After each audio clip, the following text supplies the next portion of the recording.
Detail చూస్తే 44 ఏళ్ల ప్రస్థానానికి బీజం పడిన రోజు. కోట్లాది గుండెల్లో చెరగని ముద్ర వేసిన కాషాయ నేతల పాలన దేశంలో బలమైన రాజకీయ పార్టీగా అవతరించేలా చేసింది. నాడు 2, నేడు టార్గెట్ 400. ఇది బీజేపీ సాధించిన పురోగతి. భారతీయ జనతా పార్టీ 1980 ఏప్రిల్ 6న ఆవిర్భవించింది. లాల్ కృష్ణ అద్వానీ, అటల్ బిహారీ వాజ్పేయి ఆధ్వర్యంలో పార్టీ పురుడు పోసుకుంది. స్వతంత్ర భారతదేశంలో అనేక పార్టీలు ఆవిర్భవించాయే కానీ 130 ఏళ్లకు పైగా చరిత్ర ఉన్న కాంగ్రెస్ పార్టీకి ప్రత్యామ్నాయంగా ఏ పార్టీ ఎదగలేదు.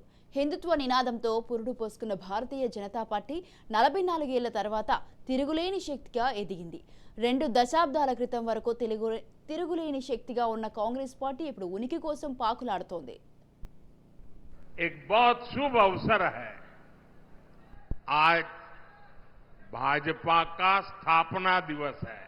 बहुत कम दशकों में ही भाजपा के साथ रिकॉर्ड संख्या में हमारे देशवासी जुड़े हैं।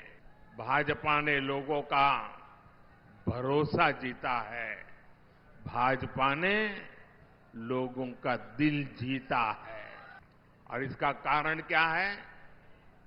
इसका सबसे बड़ा कारण है कि भाजपा राजनीति नहीं, राष्ट्र नीति पर चलती है। भाजपा के लिए राष्ट्र प्रथम है। ये भाजपा का नारा नहीं, भाजपा का आर्टिकल ऑफ फेथ है।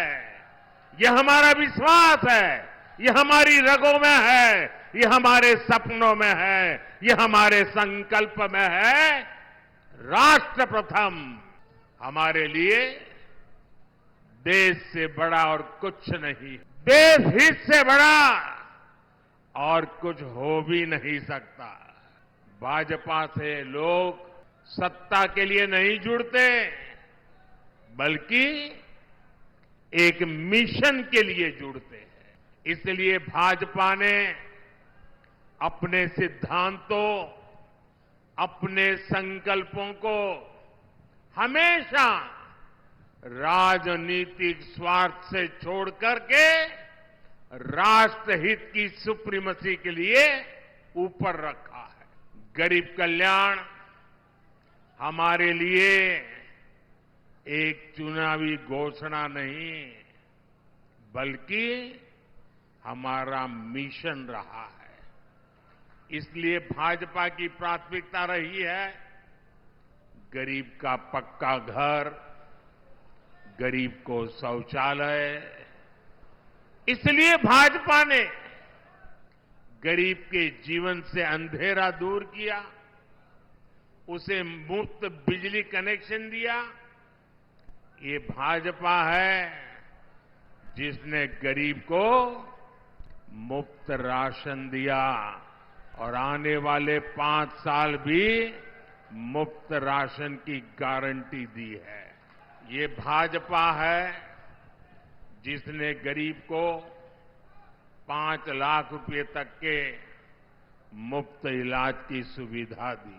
इन प्रयासों की वजह से पिछले 10 वर्षों में 25 करोड़ लोग, सहारनपुर के मेरे भाई बहन याद रखिए, 10 वर्ष में 25 करोड़ लोग गरीबी से बाहर निकल पाए हैं।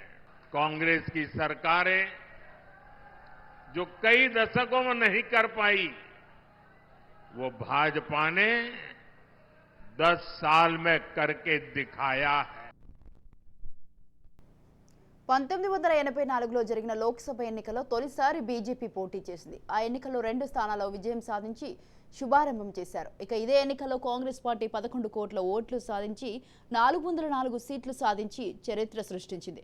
అప్పటి నుంచి ఇప్పటి వరకు ఏ రాజకీయ పార్టీ కూడా అన్ని సీట్లు సాధించలేదు. 2019లో జరిగిన లోక్సభ ఎన్నికల్లో బీజేపీ 303 సీట్లు సాధించింది. అది కూడా ఓ రికార్డ్ అనే చెప్పాలి.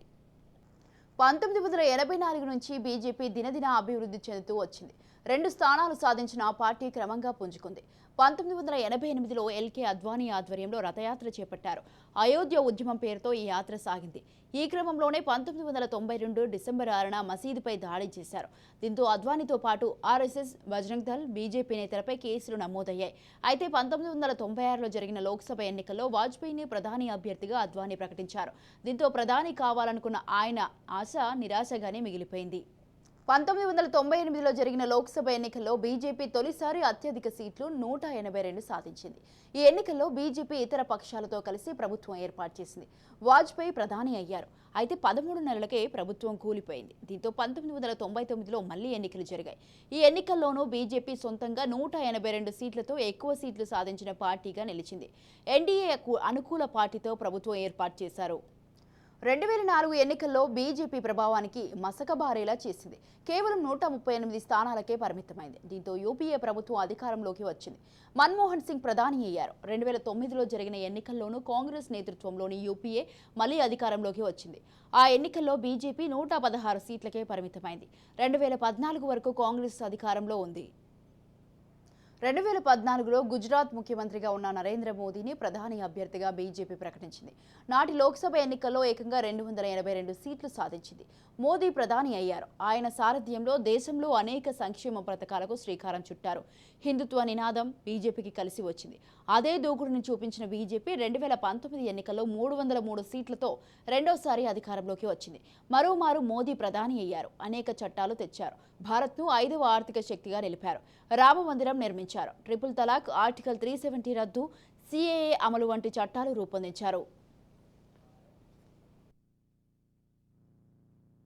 భారతీయ జనతా పార్టీ 1980 ఏప్రిల్ 6వ తేదీన ఇదే రోజున అటల్ బిహారీ వాజ్పేయి గారి నేతృత్వంలో, లాల్ కృష్ణ అద్వానీ గారి నేతృత్వంలో భారతీయ జనతా పార్టీ స్థాపించడం జరిగింది. ఈరోజు మరి నరేంద్ర మోడీ గారి నేతృత్వంలో అధికారంలో గత 9.5 సంవత్సరాలుగా పనిచేస్తా ఉన్నాం. ఈరోజు భారతీయ జనతా పార్టీ కార్యకర్త చాలా సంతోషంగా, ఆత్మవిశ్వాసంతో ఈరోజు పనిచేస్తా ఉన్నారు. కారణము 1980లో ఏదైతే కాశ్మీర్ హిందుస్థాన్ కా నహీ కిసీకి బాప్ కా అనేది నినాదం ఇచ్చామో, ఆర్టికల్ 370 రద్దుతోటి ఈరోజు కాశ్మీర్ పూర్తిగా భారతదేశంలో అంతర్భాగమైంది. ఏదైతే కాంగ్రెస్ హయాంలో జమ్మూ కాశ్మీర్ లో జిన్నా రాజ్యాంగం నడిచేదో, ఆ జిన్నా రాజ్యాంగాన్ని రద్దు చేసి, ఆర్టికల్ 370 రద్దు చేసి ఈరోజు జమ్మూ కాశ్మీర్ లో కూడా డాక్టర్ బాబాసాహెబ్ అంబేద్కర్ ని యొక్క రాజ్యాంగాన్ని అమలు చేస్తున్నటువంటి పరిస్థితి ఏదైతే 1980లో భారతీయ జనతా పార్టీ స్థాపిస్తున్నప్పుడు కానీ, 1951లో జనసంఘ్ను స్థాపించినప్పుడు కానీ ఏదైతే మేము ప్రజలకు హామీ ఇచ్చామో, ఖచ్చితంగా ఆర్టికల్ 370 రద్దు చేస్తామని చెప్పామో, ఈరోజు నరేంద్ర మోడీ గారి నాయకత్వంలో ఆర్టికల్ 370 రద్దు చేశాము. జమ్మూ కాశ్మీర్ ప్రజలకు అనేక రకాల హక్కులు కల్పించాము. జమ్మూ కాశ్మీర్ ఈరోజు అభివృద్ధి చేస్తా ఉన్నాం. అదేవిధంగా లాల్ కృష్ణ అద్వానీ గారు అధ్యక్షులుగా ఉన్నప్పుడు హిమాచల్ ప్రదేశ్ లో ఏదైతే హామీ ఇవ్వడం జరిగిందో, అయోధ్యలో భవ్యమైనటువంటి దివ్యమైనటువంటి రామ మందిర నిర్మాణం జరగాలని ఏదైతే ఆల్ ఇండియా పార్టీ తీర్మానం చేసిందో, ఈరోజు నరేంద్ర మోడీ గారి నాయకత్వంలో ఆ యొక్క తీర్మానాన్ని అమలు చేసి ఈరోజు అయోధ్యలో భవ్యమైనటువంటి దివ్యమైనటువంటి రామ మందిర నిర్మాణం నరేంద్ర మోడీ గారి నేతృత్వంలో జరగడం జరిగింది మనం చేస్తా ఉన్నాం. అంతేకాదు ఈరోజు ట్రిపుల్ తలాక్ ఏదైతే ముస్లిం ఆడబిడ్డల మీద ఏదైతే హక్కులు లేకుండా అన్యాయం జరుగుతుండేనో, ముస్లిం ఆడబిడ్డలకు ఒక సోదరుడుగా నరేంద్ర మోడీ గారు వాళ్ళకి అన్ని రకాల హక్కులు కల్పించి అండగా నిలబడ్డాడు. పండిత్ దీన్ దయాళ్ ఉపాధ్యాయ ఏదైతే అంత్యోదయ అనేటువంటి పథకం చెప్పాడో, ప్రభుత్వ ఫలాలు పేదవాళ్ళలో అతి పేదవాళ్ళకు అందాలి, వాళ్ళకు ఈ యొక్క ప్రభుత్వ ఫలాలు అందాలని ఏదైతే చెప్పాడో, నరేంద్ర మోడీ గారి నేతృత్వంలో ఈరోజు గిరిజన ప్రాంతాల్లో కావచ్చు, పేద బస్తీల్లో కావచ్చు, ఈరోజు అనేక రకాలుగా బ్యాంకు అకౌంట్ ఇవ్వడం ద్వారా కానీ, పేద మహిళలకు గ్రామీణ ప్రాంతాల్లో టాయిలెట్ కట్టి ఇవ్వడం ద్వారా కానీ, ఇండ్లు ఇవ్వడం ద్వారా కానీ, ఆయుష్మాన్ భారత్ పథకం ద్వారా కానీ, లేకపోతే వంట గ్యాస్ కనెక్షన్స్ ఇవ్వడం ద్వారా కానీ, ఈరోజు నరేంద్ర మోడీ గారి ప్రభుత్వము పేద వాళ్ళకు అందరికీ ఈరోజు సేవ చేస్తున్న విషయం, అద్భుతంగా మంచి ఫలితాలు ఇస్తున్నటువంటి విషయం మనం చూస్తా ఉన్నాము. ఈరోజు అన్ని రంగాలలో ఈరోజు ముందుకెళ్తా ఉన్నాం. ఆ రోజు భారతీయ జనతా పార్టీ 1980లో చెప్పడం జరిగింది, భారతదేశం ప్రపంచానికి విశ్వగురువు కావాలని. ఈరోజు నరేంద్ర మోడీ గారు ఒక విశ్వ నాయకుడిగా ఈరోజు ప్రపంచంలో అత్యున్నతమైన ఆదరణ కలిగిన నాయకుడిగా భారతదేశం ఈరోజు ప్రపంచంలో అన్ని దేశాల్లో గౌరవం పెరిగింది. భారతదేశం అన్నా 140 కోట్ల మంది ప్రజలన్నా ఈరోజు ప్రపంచమంతా భారతదేశం వైపు చూస్తుంది.